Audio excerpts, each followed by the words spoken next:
J'appelle maintenant Michel Saban, en tant que présidente d'honneur du R20, pour évoquer avec nous les fonds verts qui dirigés vers les femmes, et notamment en Afrique. Voilà, c'est compliqué, hein, vers fonds verts, les femmes, tout ça. Mais tu vas nous éclairer sur ces fonds verts. Donc 10 minutes, hein, je rappelle. À tout de suite. Tu m'avais dit 3h moins le quart. Non, bonjour à tous. Bon, c'est vrai que depuis tout à l'heure, je me dis, voyons que c'est très tourné vers les entreprises, les banques, les assurances. Mais nous, fondations et ONG, on est un peu, comment trouve-t-on notre place dans ce maelstrom, on va dire. Et la question des finances est essentielle. Alors, au lendemain de la COP 21, Myriam s'en souvient et les réguliers de 5T le savent, nous avions crié prise de conscience générale. Tout le monde est d'accord pour dire qu'il y a une prise de conscience. On s'est dit super, c'est génial. Après, on nous a dit il faut agir. Alors là, agissons. Je me souviens ici à La Rochelle, nous étions tous convaincus qu'il fallait agir. Puis après, on est passé à l'action. Il va falloir mettre en place les projets qui vont contribuer à lutter contre le réchauffement climatique et aussi à permettre la transition écologique. Là, on s'est dit, c'est formidable. Formidable. Alors là, mais il y a un hic. Le financement. On paye comment? Qui paye? Comment? Avec quoi? Des projets, Myriam l'a dit tout à l'heure. On a des projets, mais on n'a pas d'argent. D'autres ont de l'argent, mais n'ont pas de projet. Mais quand vous arrivez avec vos projets, ils vous disent « Oh, attendez, c'était pas tout à fait ce qu'on voulait financer. » Alors, à un certain moment, il faut prendre le taureau par les cornes, je suis désolée de le dire ainsi, et de se responsabiliser. Et c'est vrai que nous avons ciblé, et je remercie Myriam de m'avoir fait confiance dès 2010, à l'époque quand on s'est rencontrés, pour me dire la ville et le territoire est le lieu où les choses peuvent se réaliser. Elles peuvent se réaliser parce que les élus sont conscients, mais les citoyens aussi sont conscients. Et quand Nicolas Hulot, à la COP 21, a porté auprès de Laurent Fabius le rôle essentiel de la société civile, le rôle majeur des villes et des territoires, la COP 21 a eu son succès là. Je me souviens de ce village où les ONG, les villes, les territoires, il y avait une formidable ambiance, mais il y avait quelque chose qui commençait à naître, et on l'a vu au fur et à mesure. Alors nous, le R20, et je ne veux pas le dire chaque année, bientôt ça va faire ancien combattant quand je viens à E5T, ça remonte à 2009. Le R20 a été créé à Copenhague suite à l'échec de Copenhague, et Monsieur le Ministre, on se le rappelait tout à l'heure, c'était de dire il faut que les villes et les territoires prennent leur destin en main. Parce que ce n'est pas possible autrement. Quand vous avez le Premier ministre des Maldives qui, à la tribune, dit « Dans quelque temps, je vais tenir mon Conseil des ministres sous l'eau », on l'a tous vu sur France 2, on était là, ah, c'est incroyable, c'est pas possible. Mais c'est ce qui est en train de se passer, et Nicolas Imbert le voit à chaque fois quand il se déplace sur ces territoires. Donc je dis, à un certain moment, il faut agir. Et nous avons décidé de monter nos propres fonds. Alors, un fonds vert pour les femmes, oui, parce que c'est aujourd'hui, elles sont 70% dans le monde à être les plus pauvres. L'agriculture vit grâce aux femmes, mais elle ne bénéficie pas des retours. Donc, nous avons décidé, avec les premières dames d'Afrique, il se trouve que quand il y a eu l'élection présidentielle en France, je suis allée voir Madame Macron, parce que depuis un certain temps, nous n'avions pas de première dame. Et je trouvais que le rôle des premières dames devait aussi être très en phase avec ce qui se passait au niveau environnemental et écologique. Et j'ai demandé aux premières dames d'Afrique, et notamment à la Côte d'Ivoire, de me rassembler quelques premières dames pour pouvoir parler avec elles, parce que je voulais savoir si elles étaient, elles, en prise de conscience, si elles avaient conscience de ce qui se passait dans leur propre pays au travers des femmes. Et à ma grande surprise, et je crois que parce que l'attente est très forte, et parce que c'est évident, aujourd'hui tout le monde en parle, mais il y a quelques années, je vous promets qu'on n'en parlait pas. Et Michel s'en souvient, quand nous avons été la voir au ministère avec Nicolas Hulot, quand on a évoqué ce sujet-là et ce fonds vert, tout de suite Nicolas Hulot a dit il faut foncer parce que c'est là qu'il va se passer quelque chose.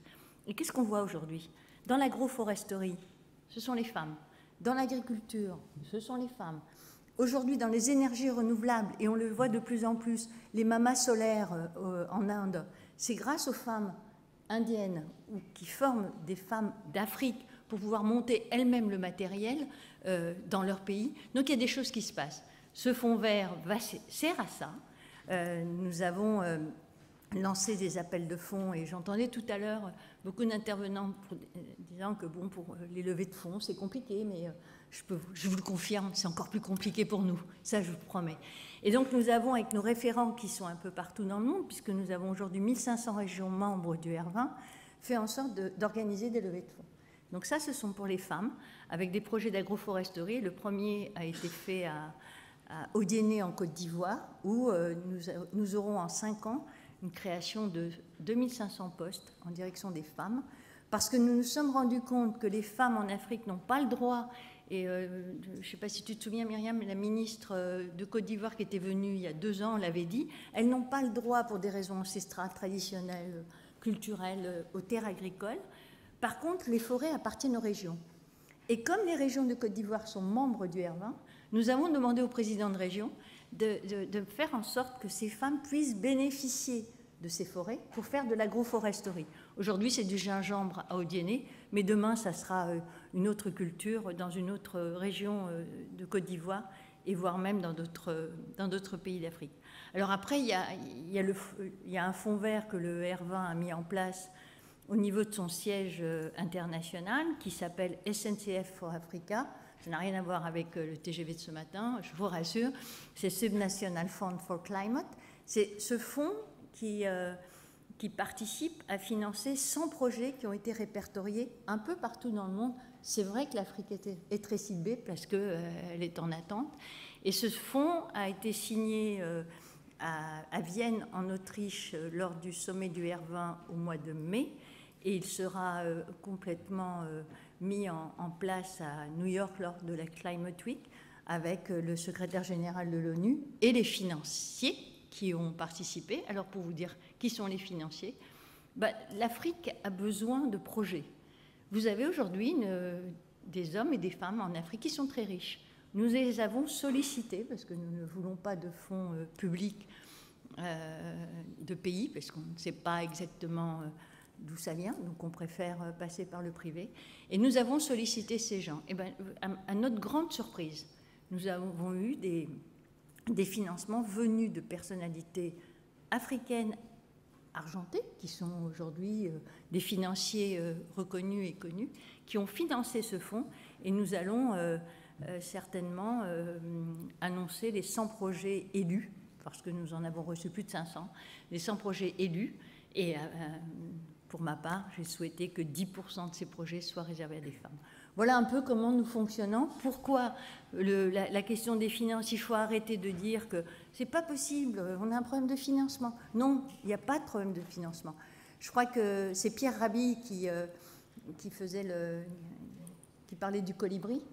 Je crois qu'il faut vraiment agir là-dessus et je ne veux pas finir sur une note un peu pleurnicheuse. Au contraire, le colibri est un bel oiseau, mais quand la forêt brûle, et c'est le cas actuellement en Amazonie, je crois que si on veut parler de reforestation, nous, je vais vous dire, les femmes du Fonds vert R20 pour les femmes ont décidé une chose. Avec la Fédération française de tennis, nous sommes en phase pour signer un partenariat là. Quand vous allez à Roland-Garros, on sait combien, et Denis Baupin qui a été élu de Paris le sait, on avait raillé parce qu'on construisait un autre centrale et qu'il fallait abattre des arbres dans le bois de Boulogne, etc. Donc je travaille en ce moment avec la Fédération française de tennis. Pour chaque billet acheté pendant les 10 jours de Roland-Garros, à chaque billet, il y aura 1 euro pour replanter un arbre. Alors ce n'est pas de moi, c'est Jacques Chirac. Il avait lancé l'opération pour les vols par avion pour le sida. Donc nous prenons... Il y a des idées, ça, il y en a. N'allons pas chercher la boîte à idées, elles existent. Mais il faut faire. Le peu que l'on puisse faire, je peux vous le dire, sincèrement, il faut le faire.